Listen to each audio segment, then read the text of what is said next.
So, without further ado, let me just remind you. My name is Alexandre Hayden Jones. I was born August 17th, 1996. I share my birthday with one of my idols, Thierry Henry. There isn't really a need for this fact, apart from seeing this goal one last time. The year I was born, Princess Diana and Princess Charles divorced, OJ wasn't guilty, Tupac was killed, Alanis Morissette won a Grammy, Take That broke up, Cowboys won the Super Bowl, Mike Tyson was the champ, and one of the greatest films of all time was released. And no, it wasn't one of the films you see before you. I'm talking about this one. Now you may be wondering what this film is. Well, as I'm making this film, I'll be mere weeks away from finishing uni, and only 3 months away from finishing my film degree, which is just crazy to think if you met my 16-year-old self. Now, the premise of the video is to sell yourself to a company or to a freelancer.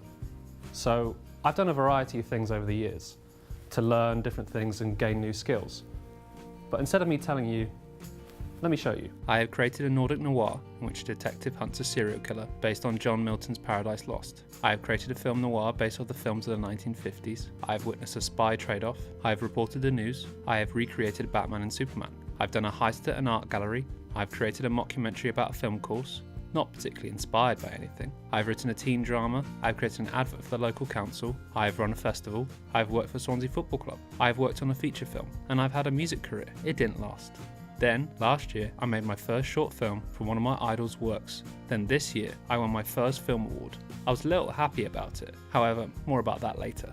Now, all those things I mentioned have been life-changing. I've gained new insights and new skills I never thought I would have. I've learned to see the bigger picture of production. Every detail matters, and ultimately you become best friends with stress. However, if you'd told me that I'd be here in my 4th year of uni making this film, I would have thought you'd be having a laugh. This was a very unlikely place for me to be. I had just come from a summer where football almost came home. I had an amazing time, maybe too much. I was ready to go, but then I didn't. I had something left to say. I said to myself, if I came back, I wanted to develop an idea that would push me out of my comfort zone and push me further than I ever have before. In short, time to nut up or shut up. So what job do I want? Well, as John Cusack says, I don't want to sell anything, buy anything, or process anything as a career. I don't want to sell anything bought or processed, or buy anything sold or processed, or process anything sold, bought. So am I selling myself to a company? Selling myself to be a freelancer? Well, to answer that, I've set myself a goal. By the time I'm 30, I would have made a feature film. I don't know what that film is. I have ideas, but the truth is, I still have lots to learn. So in preparation for the big goal, I've set myself a shorter and smaller goal. That is to make a second film. And that film is called The Night We Met. But to explain why I'm doing this, let me show you something first. The writers and directors I aspire to be like made their first break by themselves. Kevin Smith, Richard Linklater, Spike Lee, Rian Johnson, just to name a few. They put their hearts and souls into their films. Everything was left out there. In the early 1990s, the wave of independent cinema and its filmmakers changed the way you could make films and what a film could be. In 1991, a filmmaker called Richard Linklater made a film about the people of his hometown, Austin. He made it for the money he saved from his job. He started experimenting with Super 8 films in his college years, and those various experiments would later form the feature film. The film had no real plot. However, it was a film that would later be the perfect example of Linklater's style of reality over plot and the losers over the heroes. Then, in a small movie theatre, a young filmmaker saw this film and realised you could make a film with barely any money and have characters that talk a distinctive way that would represent them. This guy was called Quentin Tarantino. Now, before you go classic film student using Tarantino, just hear me out. He made Reservoir Dogs. That film showcased his talents as a writer. This wasn't his first script. He had written so many different things to just learn what works and what doesn't. Then eventually, he wrote the script for Reservoir Dogs. Then, in another movie theatre, a young man called Kevin Smith watched this film. I saw Reservoir Dogs. It opens with this conversation about, Madonna songs. Like a Virgin's not about some sensitive girl who meets a nice fella. And I know the movie's gonna be about a bank heist, but these guys in suits sitting around a table talking about a Madonna song the same way me and my friends would sit around and talk about movies. That was a revelation. I said, you can do this? These examples were from filmmakers who loved films. They started out knowing nothing. They made shorts, little videos, various scripts to prepare themselves for the big film. They made films about what they know about, the people they know, the way they talked. They made it any way they could, showed it to anyone who would watch, and instead of making excuses, they just did it. So I am someone who's watched these guys' films, and now I'm going, well, shit, I want to do that. So on to my project, The Night We Met. The Night We Met is a coming-of-age drama that I developed from an idea I had about the choices that we make, specifically the choice of an old man at a train station who regretted never speaking to a girl at the annual school dance, who may well be the love of his life. There at the station, he meets a woman who has run away from a wedding. They meet and discuss in real time the consequences of regret and memory. This is my second film. However, earlier this year, I won my first award for my first film. Awards aren't everything, as much as I would appear to say otherwise to my family and friends. However, it showed me that it's real, that this is something I can do. This is something I'm good at. In fact, the only other award I've ever won was for most improved in maths. My mum still cried. When I won, I thought to myself what this means. The people I needed to thank. Truthfully, the list of people I needed to thank was endless. However, there was one person in particular that came to mind. To explain the project and to explain how much film as an art form means to me and what my goals are, then this following clip from an interview with that said person says it all. I was not sure about uni, I wasn't sure about film. I always loved it, but I always thought maybe I'm just a film watcher rather than a filmmaker.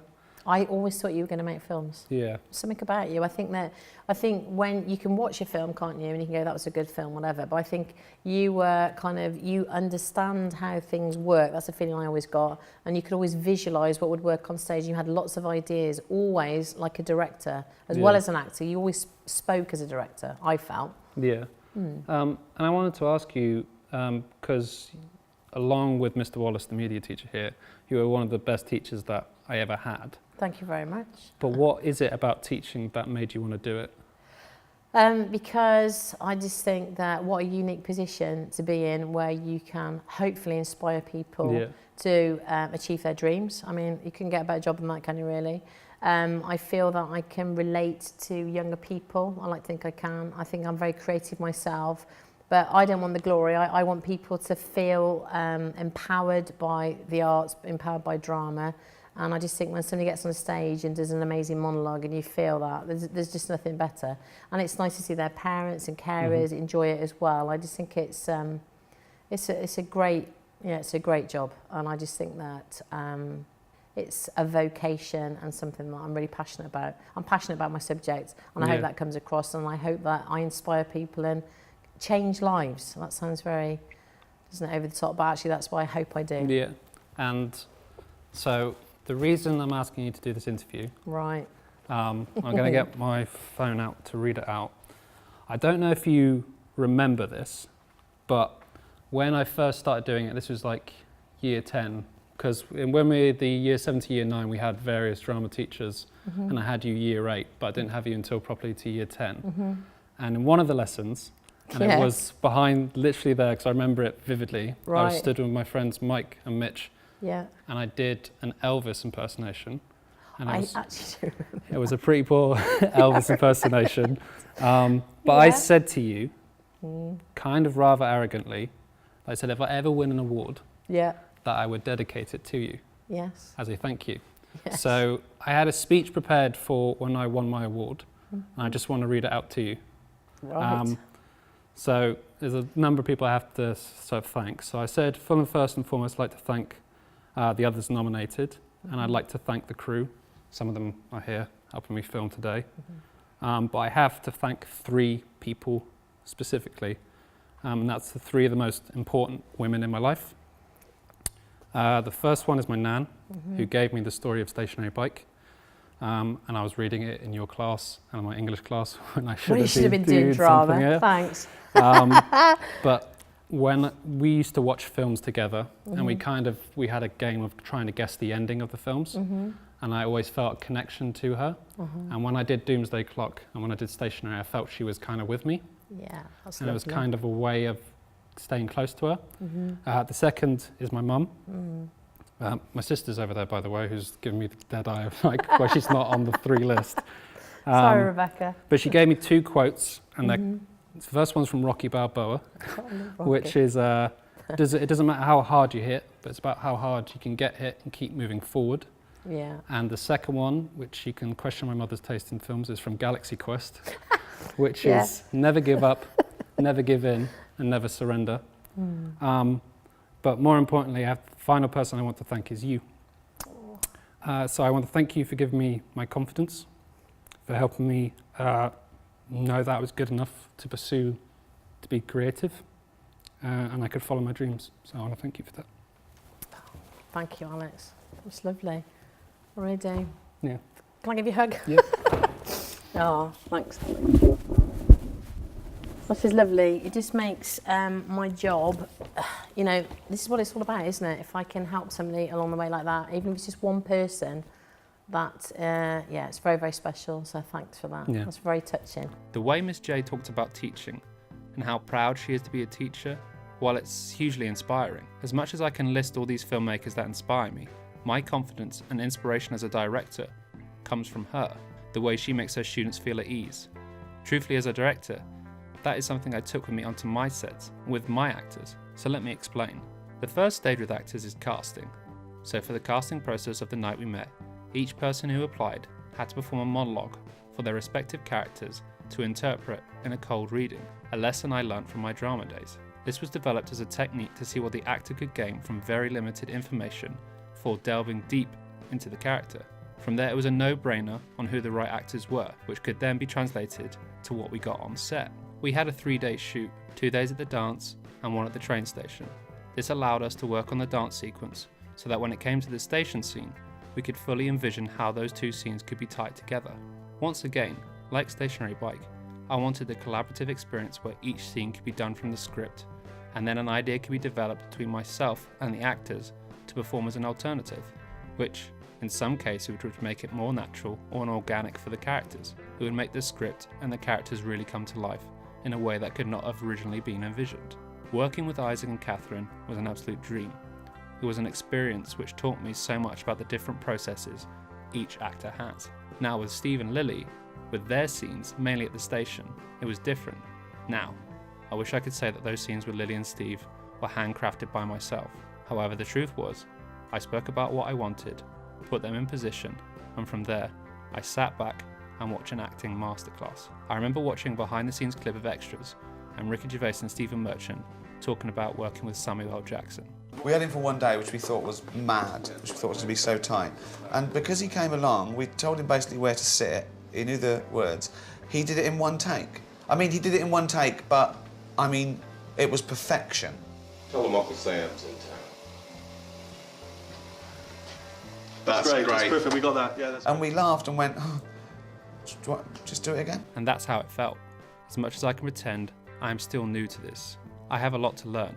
However, once in a while, you have actors who read the lines you wrote, do it in 1 take, and have the whole crew stunned in silence.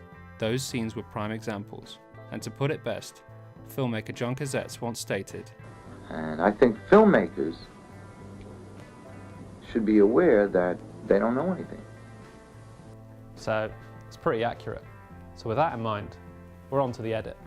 So as great as set was, not everything went well. So we're about to start the edit now, and the biggest lesson you can learn is how to conceptualize an entire film from the start. So that being said, we're about to start. So how are you feeling, George? When it came to making Stationary Bike, we were lucky. The film that was made was not the film that was written, nor the film that was shot. So for a first-time director, that was something I had to learn the hard way. Not getting everything you desire is not ideal, however it could end up for the better. You have to learn to create something completely new if needs be. So when it came to this shoot, we got everything bar 1 scene. We worked to a tight schedule, and unlike Stationary Bike, time was money, and time was not on our side in the end. The structure of The Night We Met was designed in the script to be moved about, as the greatest lesson I learnt from my first film was to let go and learn that even if you love it, if it doesn't work, to move on and work with what you have. So that's what we did. Unlike before, we didn't have to redesign the film. The film was there. We just had various avenues for which the film could be taken. There is worse positions to be in. On the feature film I worked on, I was a script supervisor. I did not know what the role was before. However, in short, it was described as being the editor's eyes. So when going into this second project, I got myself into the mindset of thinking like an editor. As Kevin Smith states, I'm not much of a director. You ask any critic, they'll tell you. I think like an editor. So I'm just like, all right, I read the scene and I'm like, 6 shots gets me out of here. And honestly, probably do it in 4. You know, Chasing Amy Forward, I've edited everything, sometimes with Scott and then the rest of the times by myself. Chasing Amy was the movie where I learned you don't have to go crazy and shoot a bunch of coverage. So here we are, the end of the second film. We've just completed the edit. Some minor tweaks to go, but I think we're almost there. So, safe to say that my second short film's complete, which is a pretty cool thing to say. So, how are we feeling, George? George? Oh, that's not good. My goal at the beginning of the film was to advance myself as a filmmaker in just small ways.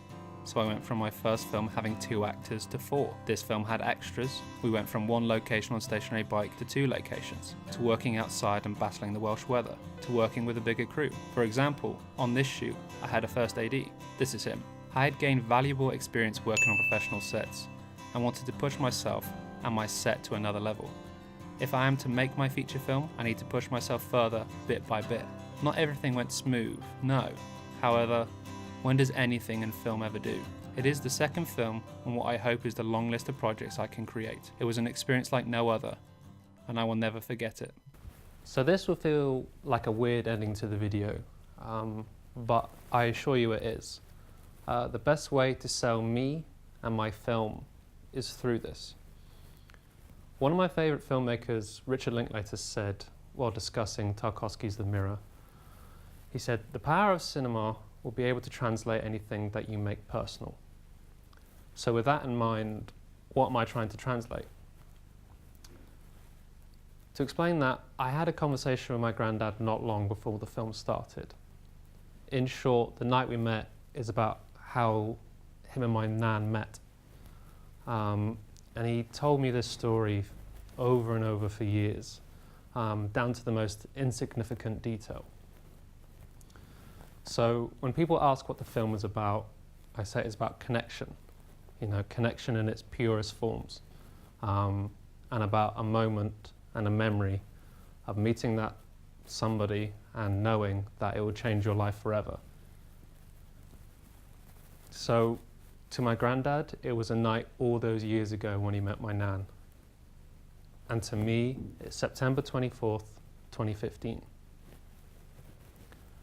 My granddad said he didn't regret a single thing about the life he spent with my nan. He only wished he had more time. So with that in mind, I don't count on wasting any time myself. In the future, I want to make more shorts. I want to build myself up as a filmmaker. I want to even try and pursue a PhD. So I wouldn't just be Alexander Hayden Jones. I'd be Dr. Jones, which is a pretty cool thought to have. And the goal of making a film by I'm 30 is to follow in the footsteps of the directors and filmmakers that I aspire to be like. And I want to have this video so when I am 30, I can look back on this and just know that when I could, I gave it a go and I gave it everything. And it could even be part of the feature film, this little video here, which, I don't know, that's a pretty cool thought to have. But to finish it, one last time, let me say this. My name is Alexander Hayden Jones. I'm 22 years old. I came to university thinking I was going to drop out within the first couple of days. I have met people that will be in my life forever, and I have created memories which I'll never forget, even after I'm gone. So, in case I don't see you, good afternoon, good evening, and good night. Roll the credits.